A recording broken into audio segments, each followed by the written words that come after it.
나경원 자유한국당 의원의 딸이 대학에 부정 입학했다는 의혹을 보도한 기자에게 오늘 선고가 내려졌는데요. 취재할 만했던 사안이었다. 그렇지만 명예훼손한 거 아니다. 무죄가 내려졌습니다. 이 딸 때문에 정치에 입문하게 된 계기가 됐다는 나 의원은 어떻게 받아들일까요? 평소 자신의 딸에 대한 이 이야기 들어보시겠습니다.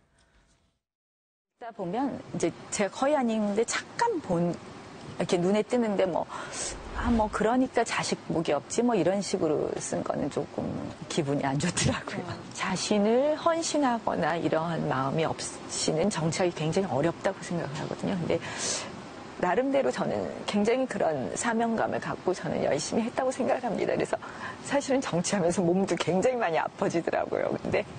근데 이제 저 개인에 대한 희생을 넘어서 가족에 대한 희생까지 요구할 때는 조금 속상하더라고요.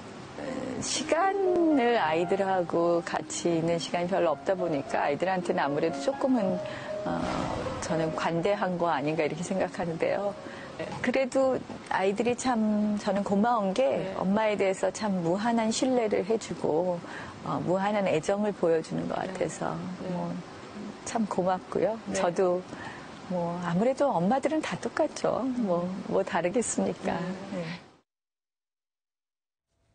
이 소식 함께 짚어주실 분들입니다. 정태원 변호사, 최창렬 용인대 교육대학원장, 백성문 변호사 이 자리에 나오셨습니다. 안녕하십니까? 안녕하세요. 안녕하세요.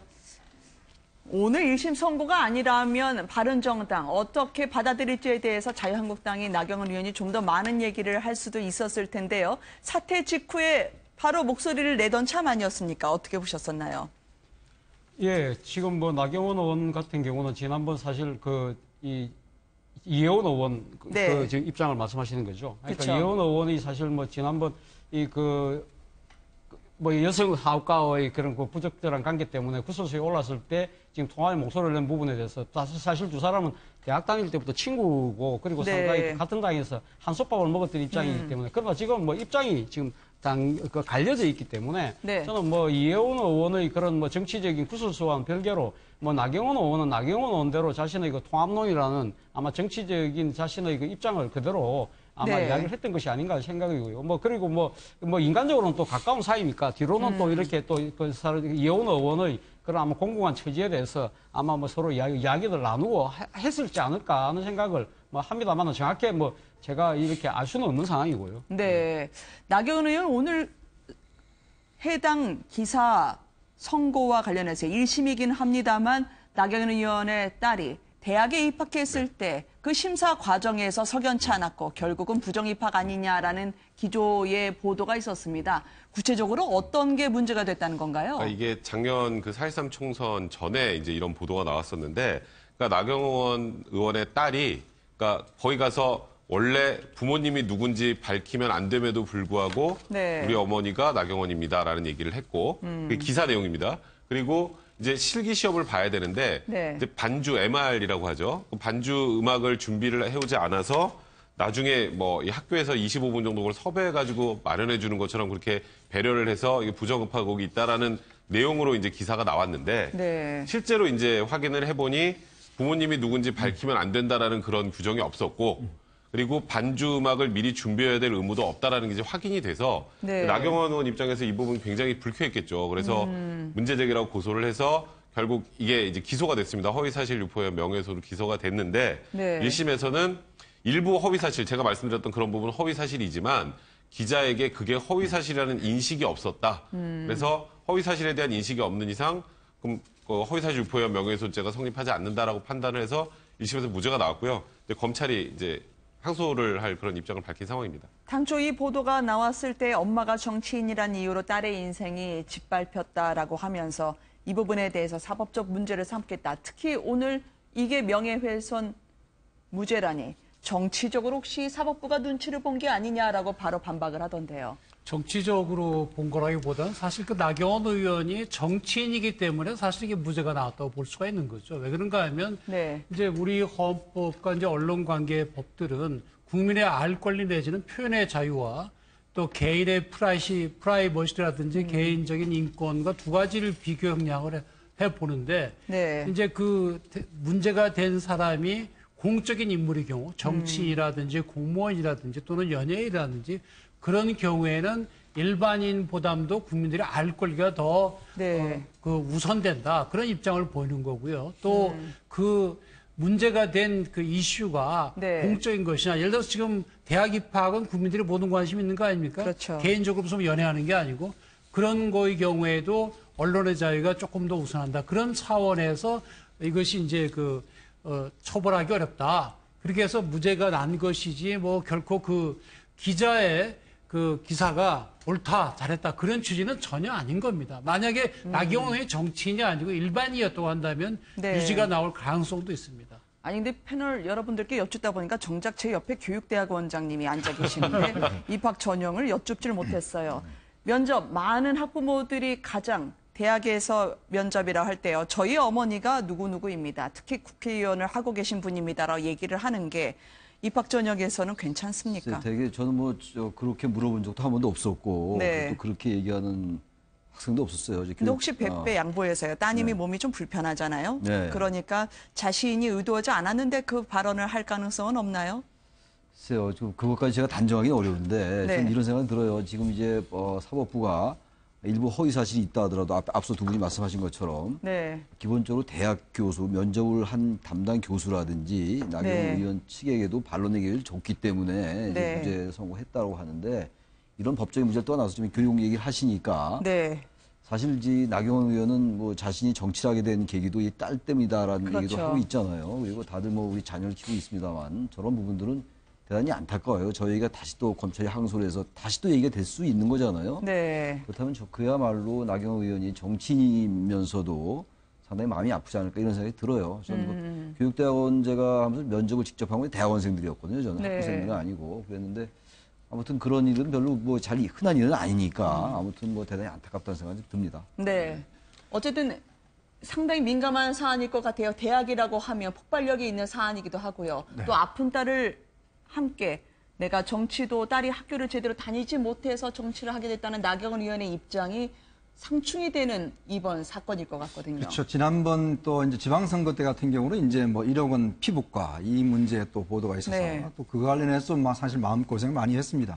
근데 이번에도 마찬가지로 이제 딸이 이제 음악을 좀 합니다. 그러니까 다운 증후군인데. 아, 그렇군요. 그러다 보니까 이제 입학하는 과정에서 이제 제가 볼 때 아마 조금의 어떤 이 계획했다기보다는 추정을 해보면 충분히 이제 아마 좀 통제되지 않는 상황에서 이제 자기 어머니의 직업을 이야기를 한다든지 충분히 그럴 수 있는 가능성이 있다고 해요. 근데 이제 문제는 이제 법원에서는 보면 기자가 충분히 사실관계에 확인에 노력을 했다라는 측면들을 좀 인정한 것 같고. 네. 근데 아무래도 이제 유명 인사다 보니까 이런 문제들이 여러 가지 또 제보도 있고 등등 이런 저는 이야기 있지 않겠습니까? 그래서 아마 특히 이제 나경원 의원이 보면 사실 본인이 이 자녀의 문제를 가지고 굉장히 그래도 적극적으로 하고 있습니다. 특히 장애인 올림픽 위원회 위원장을 또 하고 있고. 네. 또 특히 이제 이런 장애우들을 위해서 상당히 많은 활동들을 하고 있거든요. 그렇기 때문에 아마 상당히 마음의 상처는 있겠지만 어쨌거나 유명하기 때문에 당하는 또 그런 유명세라고 좀 인식을 하시면 될 것 같고 그렇다 하더라도 또 앞으로 여러 가지 장애인들을 위해서 또 많은 좀 활동을 좀 하시는 그런 계기는 될 것 같습니다. 이거 하나만 짚어보고자 합니다. 재판부에서는 부정입학, 이건 기자가 평가를 한 것 같다라고 얘기를 하지 허위 사실이라고 할 수 없다. 그러니까 여지를 좀 남겼단 말이죠. 그렇지만 나경원 의원은 부정입학이 사실이 아닌 것으로 밝혀졌다고 이야기를 해서요. 어떻게 받아들여야 됩니까? 일단 그 내용을 보면 일단 부정입학은 아닌 걸로 재판부들이 판단한 것 같아요. 아까 말씀드렸던 것처럼 그런 규정을 위배해서 특혜를 베푼 네. 것은 아니다라는 거는 재판부가 확인을 했고요.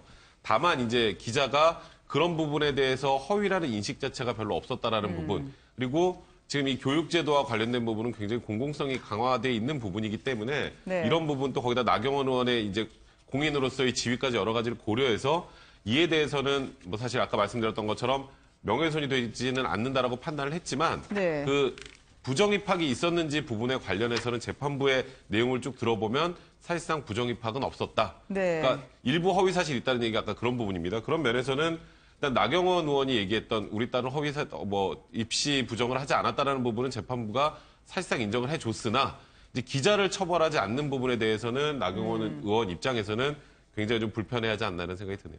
엄마로 살아가기, 공인으로 살아가기가 쉽지 않음을 보여준 오늘 일심 선고였던 것 같습니다.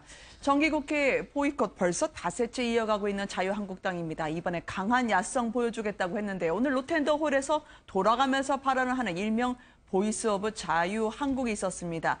너무 앉았다가 일어서기가 좀 쉽지 않고 많이 힘들어 보이시긴 하던데요. 그 장면으로 보시겠습니다.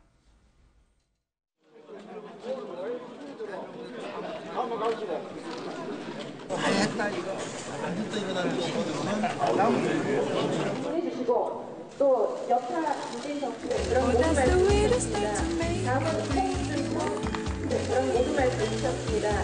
다음은 홍준표 민의의 전당인 우리 국회에서 또 이 로텐도홀에서 문재인 정권의 오만과 독선 또 포퓰리즘에 젖어있는 이 좌파 정권에 대한 우리가 규탄을 한다는 이런 의미는 우리 역사적으로 저는 역사의 한 사건으로 역사의 일로서 기록될 것이다 이렇게 생각이 됩니다. 한국당의 야성. 근데 오늘 화면을 보니까요. 제작진이 공교롭게도 저 연두색, 속칭 엉덩이 깔개라고 합니까? 이 공동 구매하신 것처럼 보이던데요. 일단 10년 만에 지금 야당이 됐기 때문에 사실 네. 지금 국회의원 대부분 초재선 같은 경우는 여당 때 이제 뽑혔기 때문에 지금 야당 생활을 처음 해보는 거 아니겠습니까? 네. 야당 생활 처음 하면 제일 먼저 해야 될 게 이 연자농성 하는 거, 네. 그다음에 구호 외치기, 그다음에 이제 이렇게 손을 들어서 네. 하는 건데 지금 보면 사실은 이제 아마 홍준표 대표가 좀 훈련을 좀 시키는 것 같아요. 이제 앞으로 야당 생활 이제 좀 오래 해야 되니까 네, 네. 좀 익숙해져라고 하는데 사실은 이제 저 연자농성 할 때 저렇게 좋은 저 의자가 저 밑에는 깔게 네, 하지 않습니다. 엉덩이 그냥 매트요? 땅바닥에 앉아서 하고 그러시나요? 그게 좀 익숙해지면 이제 한 2단계로 가면 그때부터는 뭐냐면 삭발, 단식, 뭐 몸싸움 조금 이제 고급 단계로 가죠. 그렇군요. 이제 그런 식으로 이제 훈련하는데 아마 이제 홍준표 대표가 좀 이 당내 여러 가지 반발은 있지만 네. 앞으로 야당 생활을 어차피 이제 한 4년 넘게는 해야 되니까 좀 더 익숙해지라고 하기 위해서 좀 네. 의도적으로 좀 상당히 강하게 지금 의원들을 좀 훈련시키는 것이 아닌가 저는 그렇게 보입니다. 굉장히 재밌는 해석을 해 주셨는데 네. 글쎄 우리 이현종 의원이 진짜 그렇게 생각하셔서 한 얘기인지 조금 비아냥거리면서 하신 얘기인지 제가 잘 모르겠는데 저는 다른 관점에서 아주 시대착오적이다. 지금 저 장외투쟁을 하는 그 명분을 전 개인적으로 잘 모르겠어요. 오늘은 장내 투쟁. 장내죠. 장내입니까? 네네. 저것도 장외투쟁이 아닌가? 어쨌든 장내투쟁이네요. 어쨌든 장 안에서 하니까. 지금 맨 처음에 이 지금 명분은 그 공영방송에 대해서 이제 정부가 언론 탄압하려 한다. 이거잖아요, 네. 지금. 근데 그 자체가 지금 명분이 없어요. 그리고 지금 KBS 노조가 지금 2개가 있잖아요. 네. 언론 노조, KBS 본부가 새 노조라는 이름으로 하나 있고 또 KBS 대표는 KBS 노조가 있어요. 근데 이런 부분들이 다 같이 파업을 하는 거란 말이에요. 거의 5천 네. 명에 가깝게. 근데 이런 부분들에 대해서 국회 보이콧을 한다라는 게 말이 안 되는 거예요. 그래서 장애투쟁도 어떤 명분이 있어야 되는데 도대체 무슨 명분을 하는지 이해가 네. 가지 않아요. 저런 부분들이. 과연 국민들의 민심과 얼마나 부합하는지 그런 문제를 제기하지 않을 수가 없습니다. 저는 좀 장부 네. 투쟁에 뭐 저는 뭐 취지도 그 취지지만 이제는 투쟁하는 방식을 좀 바꿨으면 어떨까 싶습니다. 지금 말씀하신 것처럼 대부분 초재선들이 대부분이니까 이렇게 뭐 삭발하는 것도 잘 모르고 굉장히 뭐 단식도 잘 모르고 안 해봤거든요. 네. 그러면 안 해봤던 거 이번에 배우지 말고 완전히 새로운 방식으로 나가서 투쟁을 하는 건 맞죠. 정부나 여당이 잘못하면 야당이 비판도 투쟁을 해야 되니까 이제는 저런 식으로 하지 말고 진짜 국민들로 네. 들어가서 각 국회의원들이 지역구에 가서 이 정부 여당이 잘못한 걸 비판하고 새로운 정책을 제시한다든지 뭐 그런 식으로 나가야지 저렇게 국회 로턴다에 옹기종기 모여 밑에 저 방석 깔고 앉아가지고 여러분 여기 하고 있습니다 하면 그게 국민들에게 뭔가 오겠어요? 저 머리 깎아도 마찬가지죠. 이제는 그런 거 안 하고 네. 좀 새로운 차원으로 한 단계 업그레이드해서 아니, 근데 정치 문화를 좀 바꿔보면 어떨까 그런 기대를 좀 해봅니다. 옛날에 이정현 대표 시절에 단식하셨던 건 벌써 많이 뛰어넘어서 하신 거군요. 어쨌든 일어서시는 걸 조금 어려워하고 힘겨워하시는 모습을 보곤 했습니다. 지금 뭐 사실 뭐 그 9년 만에 지금 다시 뭐 야당이 됐습니다만 사실 뭐 그 홍준표 자유한국당 대표 같은 경우는 지난 이 야당 시절에 사실 뭐 그 사학법 개정이라든지 장애투쟁을 통해서 자신의 정치적 존재 가치를 상당히 확인했고 그걸 토대로 해서 어떻게 보면 오늘의 홍준표가 있는 것이거든요. 그렇기 때문에 아마 이거 9년 전의 추억을 아마 또 올린 것 같습니다. 그렇기 때문에 그러나 그 9년 전의 상황과 지금과 상황이 같으냐 부분에 대해서 상당히 좀 회의적인 시각에서는 분명히 갖고 있는 것이고요. 지금 앞서 우리 앵커께서 말씀하신 대로 이정현 당대표가 작년에 김재수 농림부 장관 표결 과정에서의 정세균 의장의 그 발언 문제 때문에 결국은 장애 투쟁으로 나가면서 국감을 거부하지 않았습니까? 그러나 결국 결과적으로 어떻게 됐습니까? 바로 국감을 거부하는 바람에 국감 당시에 이 야당의 동무대가 되면서 야당이 그때 다시 최순실 씨 국정농단 사태를 집중적으로 제기했고 그것이 결국은 지금 오늘의 사태까지 이어지는 하나의 단초가 되었다고 한다면 지금 자유한국당 입장에서는 지금 장애로 나가는 것 자체가 어떻게 보면 또 다른 하나의 이 정치적인 족쇄에 스스로 발을 들어놓는 그런 계기가 되지 않을까라는 우려를 아마 내부에서도 좀 하고 있지 않을까 생각이 듭니다. 네. 아니, 안보 정당을 표방을 했고 홍준표 대표도 해병대를 방문했는데요. 그 귀신 잡는 해병대가 정치인 오시는 거 상당히 좀 긴장되고 두렵다고 얘기를 하는 모양입니다. 자는 사람 깨워서 이 빨간 명찰을 달게 하거나 우리에게는 민폐 방문이었어요라고 하는 고발이 있던데요. 어떤 내용이었습니까? 군 인권센터에서 얘기가 나온 건데 지금 장외 투쟁하는 과정에서 홍준표 대표가 해병대를 찾았죠. 지난 6일입니다. 네. 그러니까 지금 북핵 위협 문제 때문에 굉장히 보수 정당으로서 안보 가치를 지킨다라는 명분으로 저길 갔는데 문제는 전날 이제 우리 갑니다 이렇게 통보를 하니까 해병대 부대원들이 또 얼마나 저희 또 이것저것 또 준비를 많이 해야겠어요. 그 일부 해병대원 같은 경우는 말벌에 쏘여가지고 지금 굉장히 또 많이 좀 아프다 이런 얘기까지 나오는데 사실 저렇게 해병대 부대를 찾아가면 우리나라 안보 강화가 됩니까? 그냥 얼굴까지 한번 내비치면 그러니까 그런 의미로 이제 좀 민폐 관광객 마냥 이런 데 와서 사진 찍지 말고 진짜 우리나라 안보를 위해서 무엇을 해야 될지 보수 야당이 좀 했으면 좋겠다는 취지의 그런 내용인데요. 사실 저 당시에 비판이 많이 있었던 것도 거의 동일한 맥락입니다.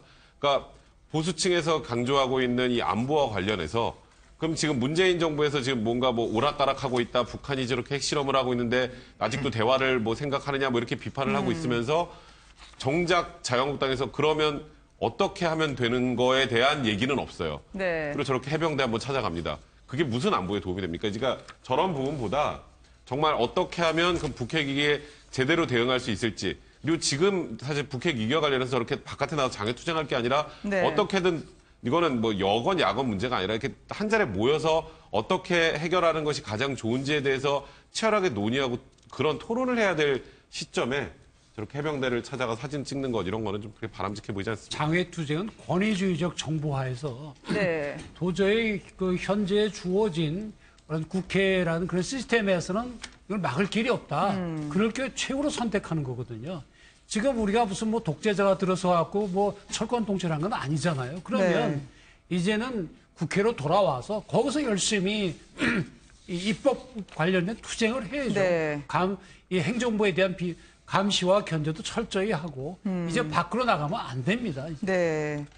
워낙 북한과의 북핵 위기 때문에 상당히 경계 근무 고생했던 군인들 모양입니다. 근데 안보 정당에서 웬 안보 관광이냐 하면서 오늘 잇따라 제보를 냈던 상황을 둘러봤습니다. 홍준표 대표 한 번의 기회가 더 있지 않겠습니까? 여야 5당 대표.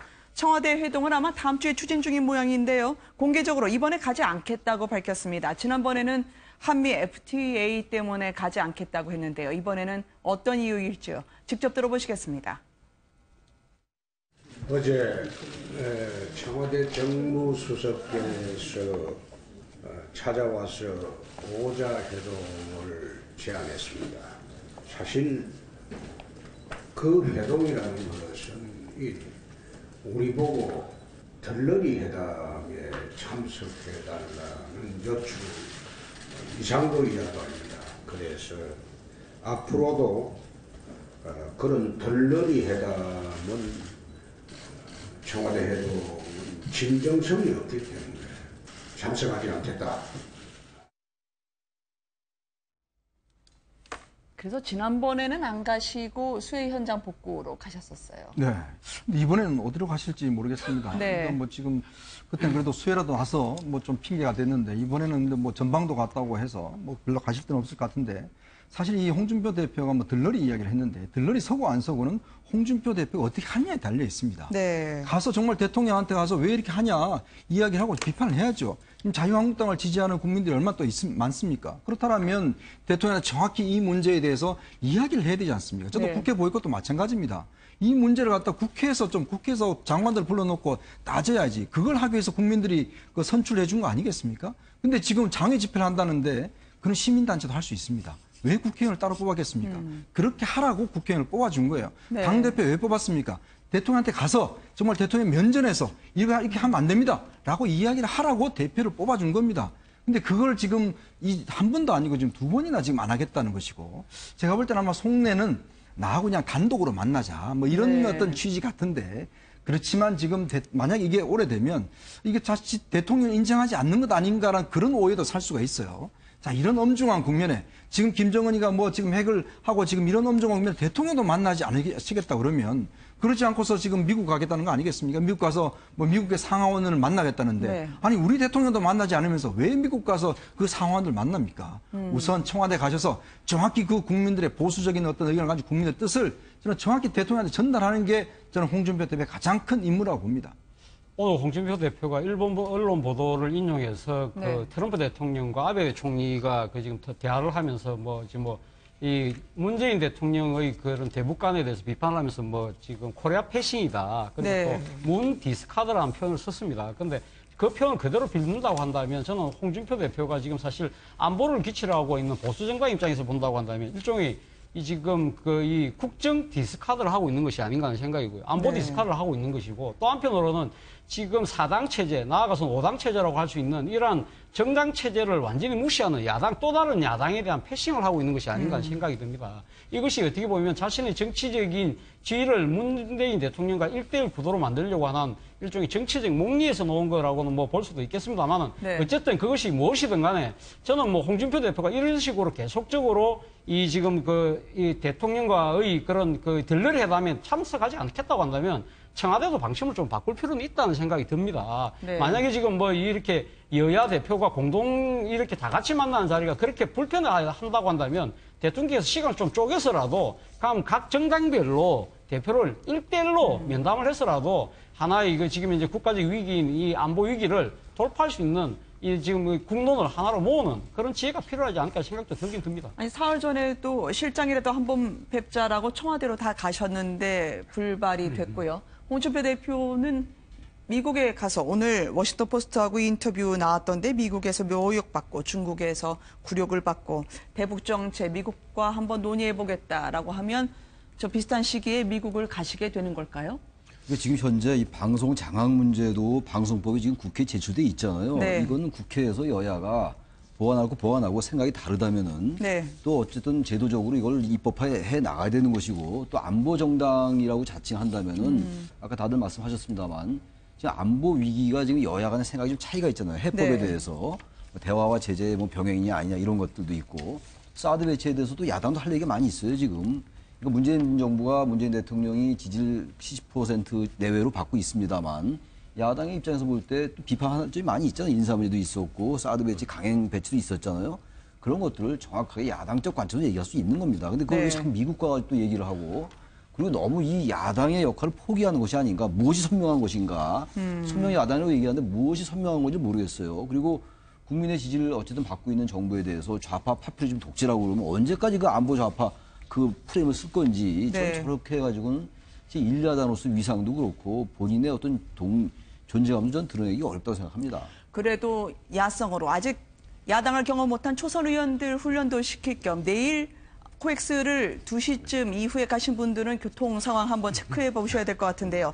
초반에는 인원동원 어려우면 굳이 강요하지 않겠다 했지만 벌써 당협위원장 100명에서 300명은 끌어와라 독려하고 있는 모양입니다. 10,000명 정도는 좀 모여야 시위, 야성으로의 근육을 좀 보일 수 있다고 판단하신 걸까요? 지금 46,600명 정도를 모으려고 하시는 것 같은데, 그러니까 지금 말씀하셨던 것처럼 초재선 의원들 야성을 키워주기 위해서 지금 장애로 나간다, 네. 우스갯소리로 아까 그런 얘기도 했었는데요.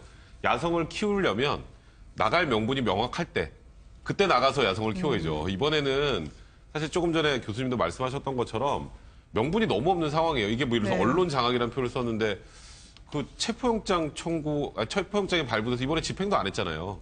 그게 나오지 않아서 그냥 나오라고 체포영장 청구하고 발부가 된 건데 그걸 가지고 이제 너무 많이 나가서 이제 뭐 네. 언론 장악, 뭐 시도 이러면서 지금 나가게 된 건데 저는 그래서 지금 내일 저렇게 또 사람들 대규모로 동원해서 저런 뭐 규탄 뭐 행사를 한다는 것 자체도 네. 국민들로부터 그렇게 환영받기 좀 힘든 상황인 것 같고요. 근데 이제 저는 사실 자유한국당이 가장 걱정이 그걸 것 같아요. 나간 것도 명분이 없었는데 또 들어오려면 또 명분이 있어야 되거든요. 일단 고했는데 네, 어떻게 고했는데 또 그냥 들어오죠? 그냥 스톱을 하기도 뭐하고 네. 또 어디서 이제 돌아올 수 있는 명분을 찾을지. 그러니까 지금은 바깥으로 나갈 때가 아니라는 건 뭐 지금 모든 패널분들께서 말씀하셨던 것처럼 나갈 때가 아니라는 거는 좀 분명히 한 번은 좀 짚고 생각해 보셔야 될 것 이종현 같아요. 대표 단식했을 때는 어떻게 접으신 게 된 겁니까? 그때 병원 가시면서 이렇게 된 건가요?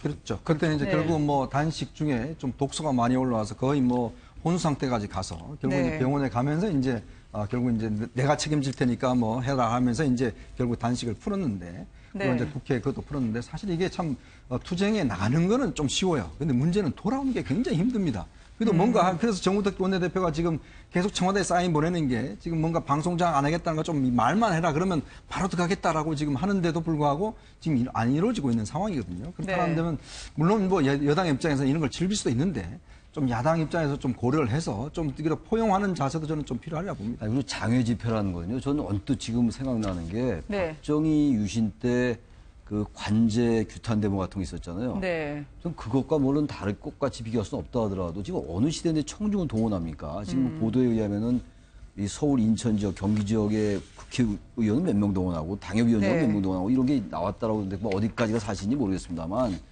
아주 시대착오적인 것 같아요. 군중을 저기 자영에서 동원하고 이런 거는 과거 삼김 저기 정치 시대에 네. 여의도 광장이나 이런 데 많은 군중들 모아서 세를 거시고 이럴 때였잖아요. 근데 지금 어느 시대라고 지금 저렇게 청중을 그 지구당별로 당협위원회별로 할당을 하고 이렇게 한다는 것 자체가 정말로 민심의 소재를 모르고 지금 현재의 어떤 시대적 정신이라든지 이런 걸 너무 모르는 게 아닌가. 네. 정말 답답하고 논평할 가치가 있는가라는 생각도 좀 들어요. 저는 뭐 자유한국당의 지금 장애투쟁의 출구의 하나의 명분은 아마 네. 사법부 장악 저지가 되지 않을까 하는 생각입니다. 아마 이르면 11일로 예상되는 이 지금 김희수 헌법재판소장 이 지금 인준 표결안에 대해서 만약에 자유한국당이 지금 들어오지 않을 경우에는 거의 뭐 통과가 확실시 되는 상황이거든요. 그러니까 그것은 왜 그러냐고 한다면 이 지금 의결 종족수가 그 그러니까 재적의원 가반수 출석에 출석의원 가반만 득표하면 되는 것이거든요. 그렇다고 네. 한다면 자유한국당이 안 들어오게 될 경우에는 김희수 헌법재판소장의 인준은 거의 뭐 불을 보듯 뻔하게 통과될 수밖에 없습니다. 그리고 또 한편으로는 지금 김명수 대법원장 지금 그 지명자에 대한 지금 청문회 일정도 남아있고 그것이 또 앞으로는 또 인준 표결까지 가야 되는 상황이 있는데 이 부분에 대해서 지금 뭐 이거 공영방송의 장악 못지않게 지금 자유한국당이 두려워하는 부분이 사법부의 또 코드의 뭡니까 체제로의 개편은 아니겠습니까? 그렇다고 네. 한다면 그런 것들을 하나의 계기로 해서 저는 설거문이 들어오지 않을까. 단 이번 주말에는 대규모 이 군중 집회를 통해서 강력한 야성을 한번 보여준 그런 한 이벤트 후에는 설거문이 들어올 가능성이 저는 뭐 높아 보인다고 생각합니다. 워낙 저도 뭐 그 네, 의견에 안보를 찬성은 안 내세우다가. 하는데 그동안에 이제 뭐 장애투쟁 비슷하게 했으니까 내일 이제 뭐 여럿이 모여서 네. 소리 한번 지르고 그다음에 이제 하루 쉬고 월요일부터 아마 등원을 할 겁니다. 그래서 뭐 청문회도 참석을 하고 국회 표결에 참석하고 대정부 질문도 하고 그래서 어느 정도 뭐 정서화 될 걸로 보입니다. 말 끄트머리마다는 조금씩 여지를 남겨둡니다. 협치 얘기를 하면 들어올 수도 있을 텐데 말이죠. 나가긴 쉬워도 들어오긴 어려운 자유한국당의 장외투쟁을 보여드렸습니다. 대통령의 추석 선물이 조금 전에 뉴스에서 떴습니다. 청와대의 추석 선물 이제 채 한 달도 안 남았는데요. 이번에 각 고향에 계신 분들 향취를 남길 수 있는 농산물이라고 합니다. 역대 대통령 보면 상당히 그런 농산물에 관심도 많고 고향에 있는 멸치, YS 시절도 생각나실 것 같아요. 네, 이게 원래 이제 그 각 도의 이제 그런 특산품들을 저렇게 이제 모아서 이제 선물하는데 제가 옛날에 정치부장 할 때 한번 저걸 받았어요. 아, 그래서 이제 그러셨군요. 저희 장모님한테 갖다 할 때 워낙 귀한 거라고 그래서 안 드셨더라고요. 근데 한 1년이 지난 다음 곰팡이가 쓸어서 못 먹을 정도인데 네. 사실 이게 이번에도 한 7,000명 정도 이제 뭐 정관계 주요 인사들과 그다음에 이제 소외계층들한테 보내진다고 합니다. 그만큼 이제 각 지역에 그 하는데 사실 이게 김영란법 때문에 어느 정도 이제 가격대에 좀 제한이 있지 않습니까? 그러다 보니까 또 농촌으로 생각해서 지금 보면 이번에는 경기도 이천의 햅쌀하고 또 강원 네. 평창의 잣 그리고 이제 예천의 참깨 그리고 영동의 피호두, 또 진도의 흥미 뭐 이런 것을 해서 준비를 한다고 합니다. 그러면 박근혜 전 대통령 그렇고요. 이명박 전 대통령, 김영삼 전 대통령의 멸치. 많은 분들이 시계에 이어서 이제는 농산물을 좀 한번 겨냥해 보시지 않을까요? 그러니까 원래 지금 뭐 인이구즈라고 그러잖아요. 그러니까 문재인 네. 대통령과 관련된 물건들이 불티나게 팔리고 이번에 뭐 대통령 시계도 엄청나게 지금 구하려고 하는 사람은 많은데 네. 그게 나오지 않는다고 하는데 그래서 청와대에서 자체 제작하는 선물이 되지 않을까라는 얘기도 있었는데 네. 이제 이렇게 저렇게 다 뭐 경기 이천의 햅쌀이나 뭐 저렇게 농산물이 들어가게 된 게 김영란법 있죠. 김영란법이 시행되면서 사실 농가가 굉장히 힘들어진 측면이 있거든요. 그래서 그런 부분까지 고려를 해서 일단은 저렇게 좀 뭐 이게 농산물을 중심으로 해서 선물을 만든 게 아닌가 생각이 듭니다. 저렇게 특산물로 이렇게 뽑히면 그 지역은 굉장히 자부심이 대단하죠. 아, 그렇군요. 예전 왕조 시대의 진상품처럼 되는 거거든요. 근데 받은 사람들은 그것이 품질이 좋고 나쁜 걸 따라서 아 대통령이 보내셨다. 봉황무늬가 그려져 있네. 그로서 상당히 격려를 받는 그런 아주 큰 선물을 효과가 받는 대상을 좀 프레임을 좀 바꿔야 될 것 같아요. 장차관 이상 뭐 정치 원로 이렇게 하지 말고 일반 국민들 중에서 좀 선정을 하는 것도 어떤가 이런 생각도 듭니다. 항상 네. 보면 뭐 그런 분들에게만 선물 좋았던 것 같은데 네. 너무 그것도 고정관념 아닌가 이런 생각도 좀 들어요. 네. 그래도 시계를 청소하시는 노동자께 드렸다고 하니까요. 농산물, 특산물 선물도 기대가 됩니다. 오늘 제작진이 뽑은 이 한 장의 사진을 보여드리고자 하는데요. 이분은 마스크까지 그리고 머리에 식당에서의 배식 준비 철저히 하고 열심으로 뛰셨습니다. 오늘은 배수학까지 갔는데요. 안철수 대표의 경우에는 전과 다른 모습이던데 왜 뒷심을 잘 받지 못한다. 많은 뉴스가 나오질 않아서 저희가 오늘 한번 소개해 볼까 합니다. 왜 그럴까요? 아무래도 안철수 대표가 사실 뭐 지금 지금 뭡니까 국민의당 대표로 다시 취임을 하고 난 뒤에 보여주고 있는 여러 가지 행보 자체가 네. 어떻게 보면 이 지지층들의 기대에 좀 못 미치고 있는 것이 아니냐. 지금 어떻게 보면 양비론적인 시각으로 과 함께 또 한편으로는 상당히 선명야당의 기치를 걸고 있습니다만은 지금 복잡한 이러한 이 극대적으로 지금 대치하고 있는 이 국면 속에서 제3당으로서의 독자적인 리딩 파티로서의 그런 존재감을 보여주고 있지 못하다. 거기에 대한 실망감들이 아마 네. 지금 여러 가지 행사에 대한 기대가 떨어지는 그런 식으로 지금 어떻게 보면 조금 악순환이 풀이되고 있는 것이 아닌가 생각이 듭니다. 무릎 위에 다소곳이 손을 얹어 넣었던 5년 전에 비해서 권력 의지는 더 보여주시긴 하는데요. 차별화하려고 하는데 영 애를 쓰시는데 점점점으로 국민들이 보고 계셨던 상황 짚었습니다. 고맙습니다. 오늘 감사합니다.